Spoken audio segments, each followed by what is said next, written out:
మన వేద పురాణాల ప్రకారం కలియుగ ప్రత్యక్షక దైవమైన శ్రీ వెంకటేశ్వర స్వామికి అత్యంత ప్రీతిపాత్రమైన రోజు శనివారం. అయితే ఎన్నో ఏళ్లుగా పూజలు చేసిన, గుళ్ళు గోపురాలు తిరిగిన తీరని ఆర్థిక అనారోగ్య సమస్యలు కేవలం 7 శనివారాలు నిష్టగా ఈ వ్రతం చేస్తే ఎలా దూరమవుతాయి? కేవలం 7 వారాల్లో ఒక కుటుంబం తలరాత మారిపోవడం, పగిలిన బంధాలు కలవడం, పోయిన సంపద తిరిగి రావడం నిజంగా సాధ్యమేనా? లేక ఇది కేవలం భక్తుల నమ్మకం మాత్రమేనా? ఈ ప్రశ్నలు మీ మదిలో కూడా ఎప్పుడో ఒకసారి మెదిలే ఉంటాయి. ఈ రోజు మనం ఎన్నో కుటుంబాలను చీకటి నుండి వెలుగులోకి తెచ్చిన, ఎన్నో జీవితాలను నిలబెట్టిన సప్త శనివార వ్రతం వెనుక ఉన్న అసలైన శాస్త్రీయ ఆధ్యాత్మిక రహస్యాన్ని తెలుసుకుందాం. నమస్కారం, మన ఛానల్కు స్వాగతం. ఈ వీడియోలో సప్త శనివార వ్రతం ఎందుకు చేయాలి, ఎలా చేయాలి మరియు ఈ వ్రతం వెనుక ఉన్న అత్యంత శక్తివంతమైన కథను మనం వివరంగా విశ్లేషిద్దాం. దయచేసి వీడియోను ఎక్కడా స్కిప్ చేయకుండా చివరి వరకు చూడండి. కథలోకి వెళ్లే ముందు ఇప్పుడే వీడియోని హైప్ చేయండి. మీరు చేసే హైప్ ఆప్షన్ వల్ల ఇలాంటి వీడియోస్ వెతుకుతున్న వాళ్ళందరికీ సజెస్ట్ చేస్తుంది. Let's start the video. మొదటిగా వ్రత విశిష్టత. సప్త అనగా 7. 7 కొండల వాడికి 7 సంఖ్యకు అభినవ భావ సంబంధం ఉంది.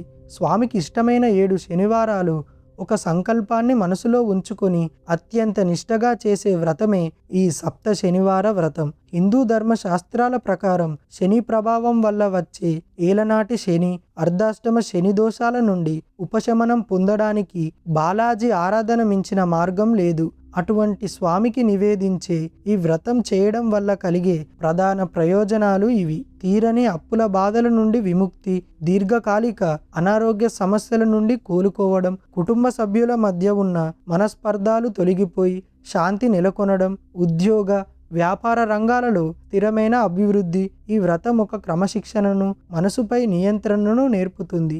ఎవరైతే అహంకారాన్ని వదిలి పరిపూర్ణ శరణాగతితో స్వామివారిని వేడుకుంటారో వారిని ఆపద మొక్కులవాడు తప్పక కరుణిస్తాడు అనడానికి ఎన్నో ప్రత్యక్ష నిదర్శనాలు ఉన్నాయి. వ్రతకథ. సప్త శనివార వ్రతం భగవంతుని దయను ఎలా ఆకర్షిస్తుందో చెప్పడానికి మన కళ్ళ ముందే జరిగిన లేదా ఎందరో భక్తులు స్వయంగా అనుభవించిన ఒక అద్భుతమైన యథార్థ సంఘటనను ఇప్పుడు మీ కళ్ళకు కట్టినట్లు వివరిస్తాను. దయచేసి శ్రద్ధగా వినండి. శ్రీనివాస్ మరియు లక్ష్మి ఒకప్పుడు ఎంతో సంతోషంగా సిరి సంపదలతో తులతూగిన కుటుంబం వారిది. శ్రీనివాస్ ఒక పెద్ద వ్యాపారి. కానీ అదృష్టం ఎప్పుడూ ఒకేలా ఉండదు కదా. వ్యాపారంలో నమ్మిన వ్యక్తులే వెన్నుపోటు పొడవడంతో రాత్రికి రాత్రే కోటీశ్వరుడు అయిన శ్రీనివాస్ రోడ్డున పడ్డాడు. ఆస్తులన్నీ జప్తు అయ్యాయి. అప్పుల వల్ల దాడులు పెరిగాయి. ఇది చాలదన్నట్లు వారి 10 ఏళ్ల బాబుకు ఒక వింత వ్యాధి సోకింది. చేతిలో చిల్లి గవ్వలేదు. పిల్లాడి వైద్యానికి లక్షల ఖర్చు అవుతాయని డాక్టర్లు తేల్చి చెప్పారు. నాయనా, నీ కొడుకు బతకడం చాలా కష్టం, ఇంటికి తీసుకెళ్ళండి అని డాక్టర్లు చేతులెత్తేశారు. కన్న కొడుకు కళ్ళ ముందే ప్రాణాలు వదులుతుంటే చూడలేక తల్లిదండ్రులు అనుభవించిన నరకం వర్ణనాతీతం. ఇక ఆత్మహత్యే శరణ్యం అనుకొని చివరిసారిగా తమ ఇలవేలుపు అయిన శ్రీ వెంకటేశ్వర స్వామిని దర్శించుకోవడానికి ఒక పాత గుడికి వెళ్లారు. అక్కడ గుడి మెట్ల మీద ఉన్న ఒక వృద్ధురాలు లక్ష్మి కన్నీళ్లు చూసి చలించిపోయింది. అమ్మా, నీ కన్నీళ్లను తుడిచే ఏకైక నాథుడు ఆ 7 కొండల వాడే. అన్నీ పోయాయని ఎందుకు ఏడుస్తున్నావు? సకల బ్రహ్మాండాలను శాసించే ఆపద మొక్కుల వాడికి నీ కష్టాలు తీర్చడం ఒక లెక్క. నువ్వు ఈ క్షణం నుండే సప్త శనివార వ్రతం సంకల్పం చేసుకో. నీ బిడ్డను ఆ స్వామి కంటికి రెప్పలా కాపాడుకుంటాడు అని వ్రత విధానాన్ని వివరించింది. ఆ వృద్ధురాలి మాటలతో లక్ష్మిలో ఒక తెలియని ఆశ చిగురించింది. శనివారం రానే వచ్చింది.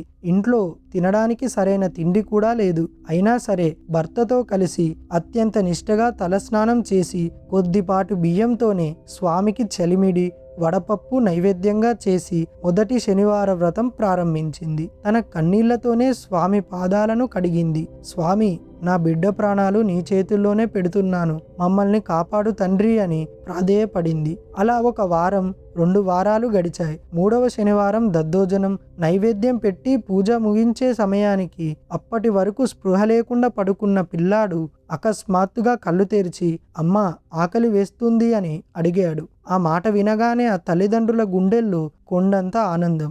డాక్టర్లు సైతం ఆశ్చర్యపోయేలా పిల్లాడి ఆరోగ్యం వేగంగా కుదుటపడడం మొదలైంది. 5వ శనివారం వచ్చేసరికి స్వామివారి లీల మరోలా మొదలైంది. ఏ స్నేహితులైతే శ్రీనివాస్ను మోసం చేశారో వారి మధ్య గొడవలు వచ్చి వారే స్వయంగా పోలీసులకు పట్టుబడ్డారు. శ్రీనివాస్ పోగొట్టుకున్న డబ్బు, ఆస్తి తిరిగి రావడం మొదలైంది. అంతేకాదు శ్రీనివాస్కు ఒక పెద్ద కంపెనీ నుండి ఊహించని వ్యాపార అవకాశం, బిజినెస్ కాంట్రాక్ట్ లభించింది.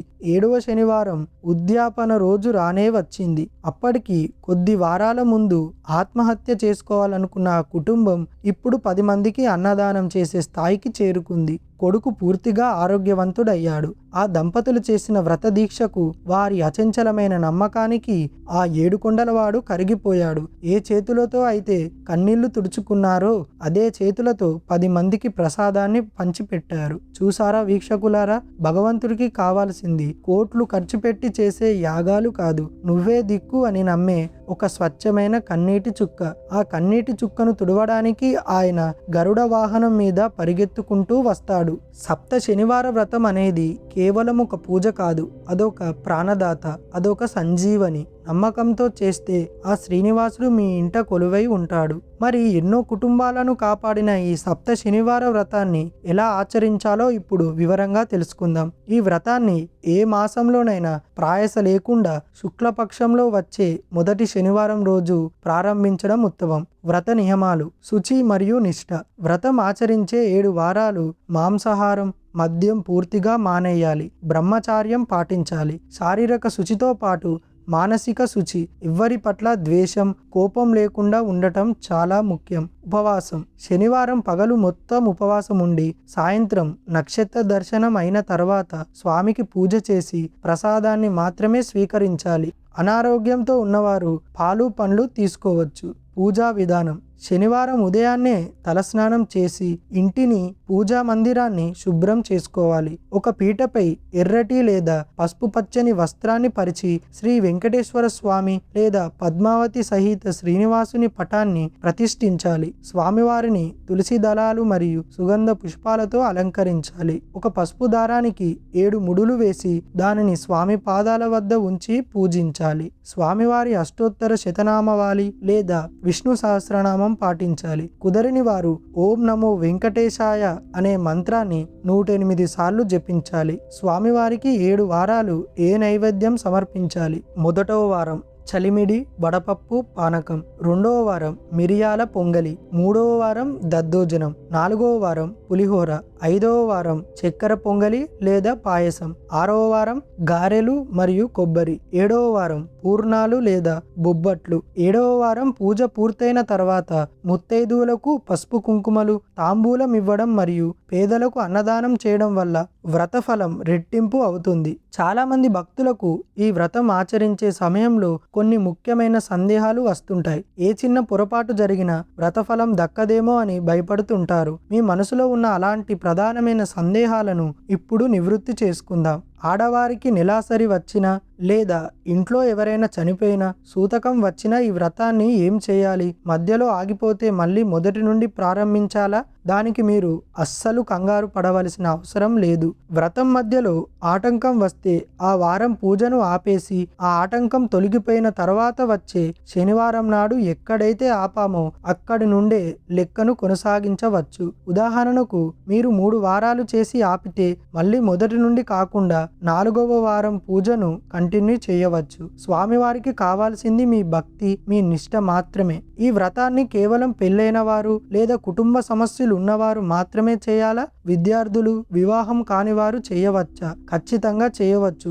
ఉన్నత చదువుల కోసం, మంచి ఉద్యోగం కోసం లేదా వివాహ గడియలు సమీపించడానికి యువత కూడా ఈ సప్త శనివార వ్రతాన్ని ఆచరించవచ్చు. స్వచ్ఛమైన మనసుతో, మంచి సంకల్పంతో చేసే ఏ పూజ అయినా ఆ శ్రీనివాసుడు సంతోషంగా స్వీకరిస్తాడు. పూజలో స్వామివారి పాదాల దగ్గర పెట్టిన పసుపు దారం 7వ వారం తర్వాత ఏం చేయాలి? 7వ వారం పూజ పూర్తయిన మరుసటి రోజు ఉదయం ఆ 7 ముడుల పసుపు దారాన్ని ఇంటి యజమాని కుడి చేతికి లేదా ఆడవారైతే ఎడమ చేతికి కట్టుకోవాలి. కుదరని వారు పారే నదిలో లేదా కాలువలో ఆ దారాన్ని విడిచిపెట్టాలి. ఎట్టి పరిస్థితుల్లోనూ దాన్ని చెత్తలో వేయకూడదు. 7 వారాలు పూర్తయ్యే వరకు మీరు మొదట ఏ సంకల్పం, కోరిక కోరిక అయితే చెప్పుకున్నారో పదే పదే దానిని మార్చకూడదు. ఒకే కోరికపై దృష్టి పెట్టాలి. అలాగే ఎవరి మీద అసూయపడటం, కోపగించుకోవడం లాంటివి చేయకూడదు. మీ మనసు ఎంత ప్రశాంతంగా ఉంటే బాలాజీ అనుగ్రహం అంత త్వరగా సిద్ధిస్తుంది. కలవు వెంకటనాయక అనగా కలియుగంలో వెంకటేశ్వరుడే సాక్షాత్తు దైవం. సప్త శనివార వ్రతం కేవలం ఒక పూజా విధానం కాదు. అది మనలో ఆత్మవిశ్వాసాన్ని రగిలించే ఒక ఆధ్యాత్మిక సాధన.